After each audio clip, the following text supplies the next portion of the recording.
Michelangelo. During the Italian Renaissance, the 14th and 15th centuries, many people believed that extraordinary artistic ability was given by God to a few rare painters, sculptors, musicians, etc. This common belief was based on the idea that God was acting through these individuals. That is, it was argued that only God could give artists true creative genius. Most art historians agree that Michelangelo illustrates this belief the best. However, while his art was clearly extraordinary, his behavior toward others was not always as divine, godlike. As a young boy, Michelangelo attended a grammar school in Florence, but he did not enjoy this careful analysis of language. Instead, he preferred to take advantage of Florence's wealth of painters and beautiful art, and he began to gain access to some of the best artists in Florence. It appears that Michelangelo's talent was quickly recognized. For example, at the age of only 14, he accepted an offer to work professionally, for money, for Domenico Ghirlandaio, a famous painter. Soon after, Florence, Italy. Florence's ruler Lorenzo di Medici asked Michelangelo to attend his art school. Michelangelo benefited greatly from the artistic and political contacts he met there. As a young man in his 20s, Michelangelo demonstrated his ability as a truly unique artist. He sculpted David, perhaps his most famous piece, when he was 26. In addition to David, he also sculpted Pieta in his 20s. He went on to create dozens of other famous works in his 30s and 40s and into his old age. He died when he was 88. David Pieta. While Michelangelo's art appeared to be the product of genius from heaven, his behavior often did not. For instance, Michelangelo did not believe in the benefits of maintaining his own appearance. He reportedly did not wash himself often, and the addition of his arrogant personality made him difficult to be around for many people. He was clearly not interested in advice on these aspects of his life. Michelangelo was simply a brilliant man who focused entirely on his art. Nothing else mattered to him. For art lovers, the advantages of Michelangelo's artistic obsession are immeasurable and eternal.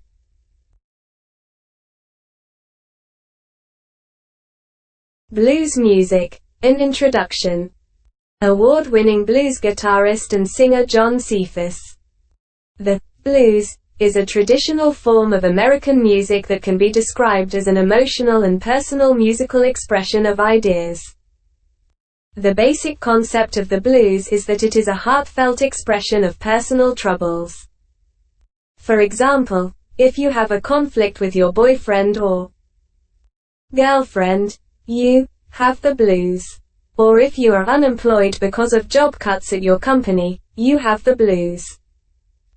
While blues music can clearly communicate our suffering or challenges, it can also express that we have chosen to push past the difficulties or make positive changes in life. The musical structure of the blues is relatively simple. However, many musicians have difficulty playing it well.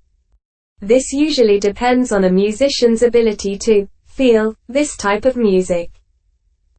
Blues music is considered to be an African American musical form that was developed in the 19th century by slaves. Because of this history, blues music has many characteristics of African music. Many men and women have contributed to blues music. Early musicians include Charlie Patton, Robert Johnson and Gertrude Ma Rainey. Blues music underwent a change in style in the 1930s and 1940s with birth of the electric guitar. For example, Muddy Waters and B.B. King are famous electric blues guitar players. Despite the power and excitement of this type of music, some people have concerns about the future of the blues. They fear that the blues is in danger of dying since it is not played on many radio stations.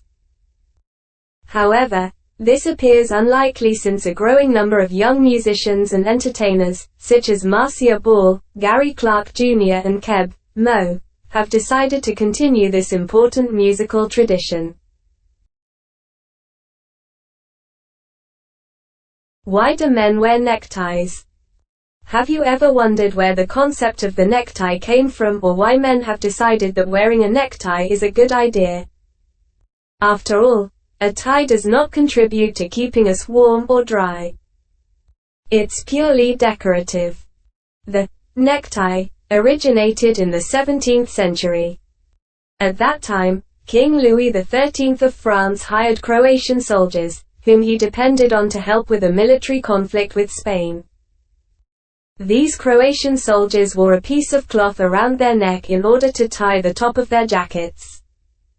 A unique characteristic of these ties was their bright color. Louis XIII liked the appearance of these neckties so much that he decided to require all men to wear them at official events. He chose to call this new piece of clothing la cravate, which is still the French word for necktie today. Since the 17th century, there have been dramatic changes to the design of the necktie. After decades of expressing concerns that neckties were too large and hard to manage, clothing designers began to create the relatively thin, easy tie design that is common today.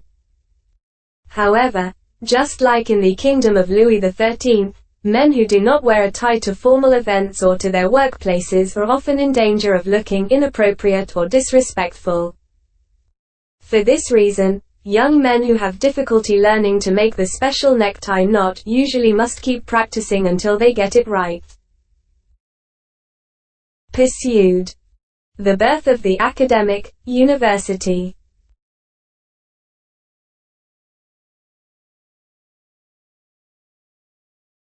In the year 1200 in Paris, a group of students wanted to have a party, so they sent a boy to get some wine. Unfortunately, the wine that the boy was given was sour, so the students sent him back to the bar to exchange the sour wine for good wine. However, the men at the bar refused to help the boy with his request. In fact, they beat him and threw him into the street. The boy returned after this painful experience and explained the situation to the students. The students then went to the bar with the main goal of taking revenge, which they did. They beat up the owner of the bar and the other men there and forced the owner to give them some good wine. The owner then went to the school's leader, called the chancellor, to raise the issue of the students' behavior and get help from him. The chancellor agreed to punish the students that were involved with these events. This decision was followed by more violence. In the end, several of the students were killed. The school's teachers, called masters, and students were so concerned that they decided to try to form a union, called a universitas, in Latin. They hoped that this University of the Masters and Students of Paris would give them special legal rights and would protect them in the future. That protection was, and is, the primary function of a universitas, or union. The masters and students pursued their goal by bringing their request to the king for his approval.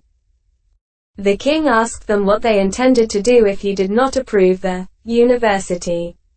The students and teachers said they would leave Paris. Although it was a complex issue for the king, he knew that the growth of Paris largely depended on these students and teachers. Therefore, he gave them his approval, and the first academic university was born. Nouns